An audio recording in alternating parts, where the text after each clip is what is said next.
Hey there, Money Masters. It's your girl Izzy, back with another episode of Money Matters Made Easy. Today, we're going to dive into a concept that's as important to your personal finances as it is to big businesses. It's called the principle of sunk costs. Now, don't let the name scare you off. I promise, by the end of this video, you'll be a sunk cost expert. Let's start with an analogy. Imagine you're baking a cake.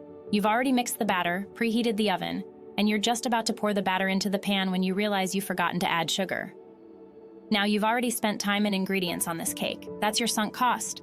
The question is, do you go ahead and bake the sugarless cake because you've already invested in it, or do you start over? In financial terms, a sunk cost is any past cost that has already been paid and cannot be recovered, like the time and ingredients you've already put into your cake. The principle of sunk costs tells us that these costs should not affect our future decisions. So, back to our cake. Even though you've already spent time and ingredients on it, if you bake it without sugar, you're going to end up with a cake that no one wants to eat. The smart decision is to start over, even though it means wasting the ingredients you've already used.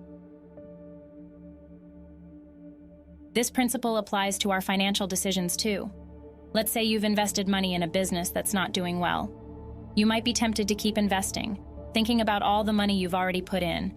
But the principle of sunk costs tells us that this is a mistake. What's important is not what you've already spent, but what you stand to gain or lose in the future. Now, this doesn't mean you should just throw away your investments at the first sign of trouble. It's always important to carefully consider your options. But remember, the money you've already spent is gone. It's sunk. What matters now is making the best decision for your future. I hope this helps you understand the principle of sunk costs, Money Masters. Remember, it's not about what you've already spent, but what you stand to gain or lose in the future. Before we wrap up, if you found this video helpful, please give it a big thumbs up and don't forget to hit that subscribe button so you won't miss out on any future episodes. And remember, here at Money Matters Made Easy, we believe that everyone can master their money. So keep learning, keep growing, and let's make our money work for us. Until next time, Money Masters, this is Izzy, signing off. Stay savvy.